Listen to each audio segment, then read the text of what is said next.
Hello students, तो अब fourth class start करते हैं अपनी हाइब्रिडाइजेशन की। तो चलिए देखो, हाइब्रिडाइजेशन अब तक आपने जितना भी पढ़ा है ना, लाइनस पॉलिंग ने ये कॉन्सेप्ट आपको दिया है, ठीक है। तो उन्होंने ना इसका कोई प्रूफ नहीं दिया था। ये एक हाइपोथेटिकल कॉन्सेप्ट है हाइब्रिडाइजेशन, और थ्योरेटिकल है। इसका मतलब होता है कि उन्होंने ऐसा बोला कि ये एस ऑर्बिटल और पी ऑर्बिटल आपकी मिक्स होकर दो ऑर्बिटल्स बनाएंगी, नहीं एस पी ऑर्बिटल्स। तो उन्होंने इसका कोई एक्सपेरिमेंटल प्रूफ नहीं दिया था। हाइब्रिडाइजेशन एक्सपेरिमेंटल प्रूफ नहीं है। कैसा है? थ्योरेटिकल है, हाइपोथेटिकल है। मतलब उन्होंने सोचा कि ऐसा हुआ होगा ज्योमेट्रीज को एक्सप्लेन करने के लिए मॉलिक्यूल्स की। तो ये कॉन्सेप्ट कैसा है, इन दोनों वर्ड्स को याद रखना, हाइपोथेटिकल एंड थ्योरेटिकल। एक्सपेरिमेंटल नहीं है ये। अच्छा, अब नेक्स्ट टॉपिक पे चलते हैं, ऑर्बिटल इन्वॉल्व इन हाइब्रिडाइजेशन। देखो यहाँ पे ये ऑर्बिटल्स इन्वॉल्व इन हाइब्रिडाइजेशन। देखो एस ऑर्बिटल तो एक ही होती है हमारी, पी ऑर्बिटल हमारी तीन होती हैं। कौन कौन सी होती हैं? पी एक्स, पी वाई और पी जेड, राइट।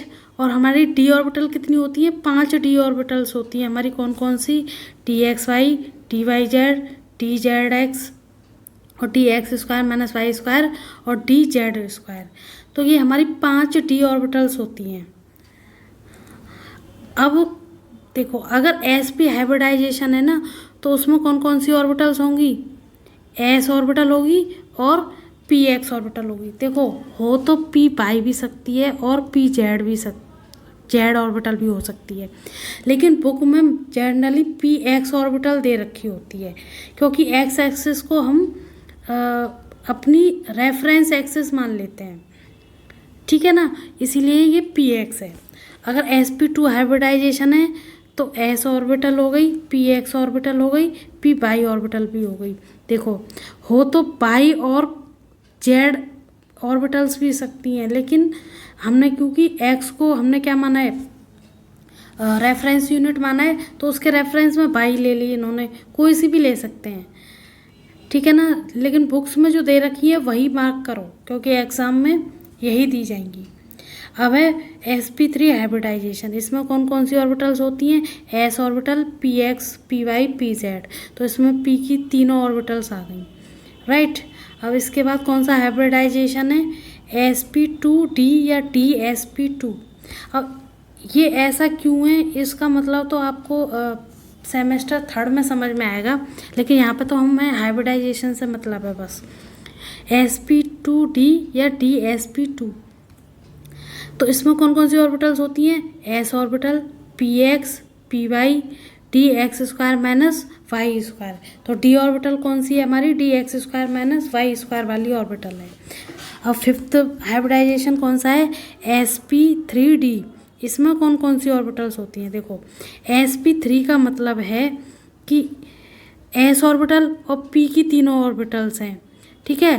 डी के केस में कुछ अलग है यहाँ पे। देखो, डी ऑर्बिटल्स जो है ना, एक ही है यहाँ पे, तो ये ज्योमेट्री पर डिपेंड कर जाती है। अगर आपकी ज्योमेट्री ट्राइगोनल बाईपिरामिडल है तो डी ऑर्बिटल कौन सी होगी? D Z square. अगर आपकी ज्योमेट्री स्क्वायर पिरामिडल है तो आपकी ये वाली डी ऑर्बिटल कौन सी होगी? D x square minus Y square. ये आपको याद रखनी है, ये याद करने हर हाल में। आपको एग्जाम्पल दे दिया जाएगा, उससे पता चल जाएगी कि कौन सी डी ऑर्बिटल है। बस आप ये याद रखो कि अगर ट्राइगोनल बाई पिरामिडल है तो डी जेड स्क्वायर है, और अगर स्क्वायर पिरामिडल है तो D x square minus Y square है। अब नेक्स्ट हाइब्रिडाइजेशन कौन सा है? sp3d2। S, P x, P Y, ये S orbital, P x, P Y, P Z, D Z square and D x square minus Y square. तो ये दो orbitals कौन सी हैं डी की? D Z square, D x square minus Y square. अब next hybridisation कौन सा है? sp3d3, ठीक है ना। तो इसमें डी की 3 ऑर्बिटल इन्वॉल्व होंगी, पी की भी 3 ऑर्बिटल हैं। तो एस और पी तो सिंपल है, याद हो गया, ठीक है। डी की कौन कौन सी हैं? D x square minus Y square, d Z square, D x y orbital, ठीक। अब देखते हैं, ये याद कर लेना, पूछा जा सकता है कि sp3 हाइब्रिडाइजेशन है, डी ऑर्बिटल कौन कौन सी हैं? तो ये डी ऑर्बिटल ये वाली होंगी उसमें, ठीक है ना, आता है इससे MCQ क्वेश्चन। अब चलिए स्टेरिक नंबर पे चलते हैं। ये कुछ फॉर्मूला है, देखते हैं। पहले पढ़ लेते हैं पूरा, फिर समझेंगे ये फॉर्मूला है क्या। ये फॉर्मूला होता है, स्टेरिक नंबर निकालना होता है आपको मॉलिक्यूल्स का। कैसे निकालोगे? Steric number is equal to number of sigma bond plus number of lone pair. Example है SF4, एग्जाम्पल 1। तो SF4 का स्ट्रक्चर ऐसा होता है कुछ। ये सल्फर है और इस पर 4 फ्लोरीन लगे हुए हैं और ये एक लोन पेयर रहता है सल्फर पर। ठीक है, तो स्टेरिक नंबर क्या हो जाएगा? नंबर ऑफ सिग्मा बॉन्ड, कितने सिग्मा बॉन्ड? 1 2 3 4, 4 सिग्मा बॉन्ड और एक लोन पेयर है, तो ये कितना हो गया? 5। ठीक, अब दूसरा एग्जाम्पल है XeO4। तो देखो यहाँ पे स्टेरिक नंबर कैसे निकालोगे? Number of sigma bond 1 2, pi bond मत गिन लेना, 1 2 3 4, तो 4 सिग्मा बॉन्ड है। लोन पेयर इसके पास है नहीं, तो लोन पेयर कितना हो गया? 0। स्टेरिक नंबर कितना हो गया? 4। ठीक है, ये जो स्टेरिक नंबर है ना, जनरली P ब्लॉक एलिमेंट्स के लिए निकाला जाता है। तो ये जो एग्जाम्पल हैं आपके किस में से हैं? P ब्लॉक में से हैं एग्जाम्पल। अब इसका यूज़ क्या आगे वो देखेंगे। हाइब्रिडाइजेशन नंबर निकालना सीखते हैं पहले। तो देखो हाइब्रिडाइजेशन नंबर कैसे निकालते हैं? 1/2 number of valence electron on central atom monovalent atoms, यानी कि जिसकी वैलेंसी ±1 हो, वो होते हैं मोनोवैलेंट एटम्स। उसमें से आप तो मोनोवैलेंट एटम्स कौन से होते हैं? जिनकी वैलेंसी ±1 हो। तो उसके बाद प्लस नेगेटिव चार्ज को तो आपको प्लस कर देना है और पॉजिटिव चार्ज को आपको माइनस कर देना है। ठीक है, अब एग्जाम्पल से बहुत अच्छे से समझ में आएगा। एग्जाम्पल देखते हैं। SF4 है, हाइब्रिडाइजेशन नंबर कैसे निकालोगे? Number of valence electron of central atom. यहाँ सल्फर सेंट्रल एटम है, इसमें वैलेंस इलेक्ट्रॉन 6 होते हैं। नंबर ऑफ मोनोवैलेंट एटम, तो फ्लोरीन पे -1 का चार्ज होता है, तो ये मोनोवैलेंट एटम है। कितने हैं? 4, तो 4 फ्लोरीन। ठीक है, क्या इस मॉलिक्यूल के ऊपर पॉजिटिव चार्ज है? नहीं है, 0 हो जाएगा। और क्या नेगेटिव चार्ज है? वो भी नहीं है, तो 0 हो जाएगा दोनों। तो इस तरीके से इसका हाइब्रिडाइजेशन नंबर SF4 का कितना आ गया? 5। ठीक, उसके बाद है XeO4। यहाँ पे हाइब्रिडाइजेशन नंबर कैसे निकालोगे? ये बैलेंस इलेक्ट्रॉन हो गए Xe के। ऑक्सीजन मोनोवैलेंट एटम तो है नहीं, ऑक्सीजन कैसा है? डाईवैलेंट है, तो मोनोवैलेंट एटम नहीं है, 0। इस पर कोई नेगेटिव चार्ज नहीं है, तो वो भी हो जाएगा 0। पॉजिटिव चार्ज भी नहीं है, तो वो भी हो जाएगा 0। इस तरीके से इसका हाइब्रिडाइजेशन नंबर कितना आ गया? 4। तो इस तरीके से आपने 2 फॉर्मूले देख लिए, एक तो स्टेरिक नंबर निकालने का और एक हाइब्रिडाइजेशन नंबर निकालने का। ठीक, अब इनका यूज़ क्या है? देखो जनरली हाइब्रिडाइजेशन नंबर जब 2 होता है तो हाइब्रिडाइजेशन होता है SP।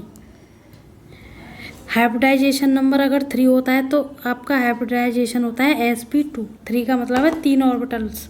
ठीक है, 4 होता है ये नंबर तो SP3।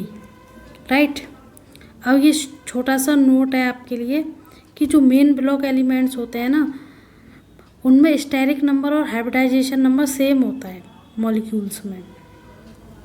ठीक है, जैसे SF4 है, हाइब्रिडाइजेशन नंबर SF4 में कितना आया था देखते हैं? 5। ठीक है, हाइब्रिडाइजेशन नंबर कितना आया है? SF4 में 5 आया है।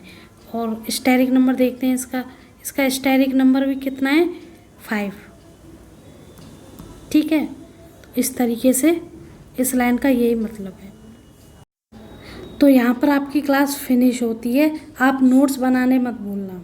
ठीक, मैं आपको क्वेश्चन की PDF जो है वो इस वीडियो के नीचे डिस्क्रिप्शन में दे दूँगी।